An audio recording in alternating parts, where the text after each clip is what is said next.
लीजिएगा, ये डॉक्यूमेंट तो आपको अभी से रेडी रखने चाहिए अगर आप पढ़ रहे कर रहे हैं, आपको वास्तव में नौकरी लेनी है, क्योंकि डॉक्यूमेंट तो अभी अभी नहीं तो कभी जरूर चाहिए। तो यहाँ पर बात करें, देखो आपकी ये जो वैकेंसी थी वो 10th पास थी, इसका मतलब 10वीं की मार्कशीट तो हर एक के पास होनी चाहिए। जो पुराने विद्यार्थी है उनके 10वीं मार्कशीट के साथ में सर्टिफिकेट अलग होता था, तो उनके साथ सर्टिफिकेट भी होने चाहिए। नए वाले विद्यार्थियों के तो सर्टिफिकेट साथ में आते हैं, जो 2010-9 से पहले के विद्यार्थी थे ना, उनके सर्टिफिकेट अलग से आता था, तो उनके मार्कशीट के साथ सर्टिफिकेट होना जरूरी है। और बाकी के अब यहाँ पे मैंने 12वीं की मार्कशीट मेंशन की।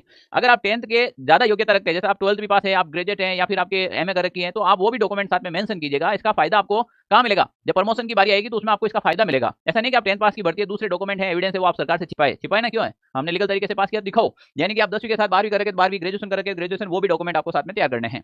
फिर आपके मूल निवास प्रमाण पत्र अगर किसी विद्यार्थी के नहीं बन रखा है या फिर गुम हो गया है तो वो दोबारा बना ले। मूल निवास अगर नहीं है तो आपके पास मूल निवास प्रमाण पत्र होना चाहिए। सबसे इंपॉर्टेंट है जाति प्रमाण पत्र। जो कास्ट सर्टिफिकेट है, चाहे आप ओबीसी से हो, ईडब्ल्यूएस से हो, एससी एसटी का नवीनतम प्रमाण पत्र चाहिए। तो यहाँ पर ज्यादा से ज्यादा 6 महीना पुराना होना चाहिए, इससे ज्यादा पुराना नहीं होना चाहिए।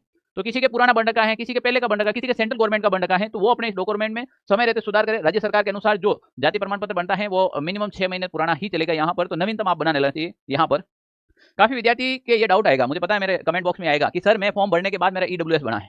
फिलहाल आप ईडब्ल्यूएस बना तो साथ में डॉक्यूमेंट तैयार कर लेना, वरना जो फॉर्म में आपने जो इन्फॉर्मेशन दी वही काम आएगी, फिर भी साथ में रख लेना।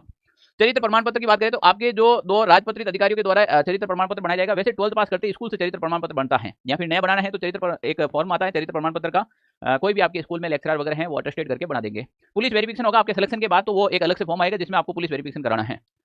पहचान पत्र है जैसे Aadhaar card, PAN card, voter ID, ये आपके पास होनी चाहिए। अब आधार कार्ड में काफी ऐसा होता है, किसी के आधार कार्ड में पिताजी का नाम अलग है, यहाँ पर मार्कशीट में अलग है। जैसे मैं एक एग्जांपल के दे रहा हूँ, किसी के पिता का नाम अशोक है, तो आधार कार्ड में तो अशोक लिख रखा है, मार्कशीट में अशोक कुमार लिख रखा है, तो सर क्या कुमार चल जाएगा क्या, नहीं। आप मार्कशीट के अकॉर्डिंग या तो आधार कार्ड को कर दो, या आधार कार्ड के अकॉर्डिंग मार्कशीट को कर दो। तो मार्कशीट का प्रोसेस लंबा होता है, इससे अच्छा है कि आप आधार कार्ड में चेंजेस करवा दो, ठीक है ना। इसके अलावा वोटर आईडी में सब जगह आप अपना नाम मैच कर लेना, सेम होना चाहिए, डेट ऑफ बर्थ सेम होनी चाहिए ना। फिर नवीनतम जो आपके उस समय आपने जो आप एडमिट कार्ड के अंदर जो फोटो आई थी वही फोटो या उस टाइप की जो फोटो है उसी हो सके तो उसी ड्रेस कोड में रहे तो और भी बेटर है। आप नवीनतम 3-4 आपके पास फोटो आनी चाहिए, फोटो चाहिएगी। अनापत्ति प्रमाण पत्र, यदि आप पहले से सरकारी नौकरी में हैं तो उसके लिए आप एनओसी की प्रोसेस करेंगे, पर ये सिलेक्शन के बाद करनी है, आपको पहले नहीं करनी है। विवाह पंजीकरण है, आप विवाह है, शादीशुदा है, अगर आपके बच्चे हैं तो बच्चे को भी मेंशन करना है कि मेरे एक बच्चा है या 2 बच्चा है, बच्चे का बर्थ सर्टिफिकेट भी लगेगा, क्योंकि यहाँ पर आपको पता है कि 2 संतान से ज्यादा नहीं होना चाहिए।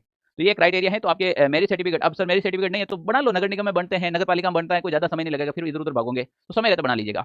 अब सारे विद्यार्थी जिसके 60 बने, चाहे 65 बने, चाहे 70, चाहे 75, चाहे 80, चाहे 100, चाहे 100 प्लस भी बने, सबको डॉक्यूमेंट एक बार तैयार कर लेना चाहिए, आगामी आने वाली वैकेंसियों में भी फायदा होगा। वरना आप बताओ आपके कितने नंबर बन रहे हैं, हमने तो बहुत बार मेरिट बता दी है कि कितनी मेरिट जा सकती है, आप अपने अकॉर्डिंग। तो प्यारे विद्यार्थियों, खाटू श्याम जी की कृपा ऐसी रहेगी कि इस बार ऑनलाइन सारथी का रिजल्ट बहुत शानदार रहेगा।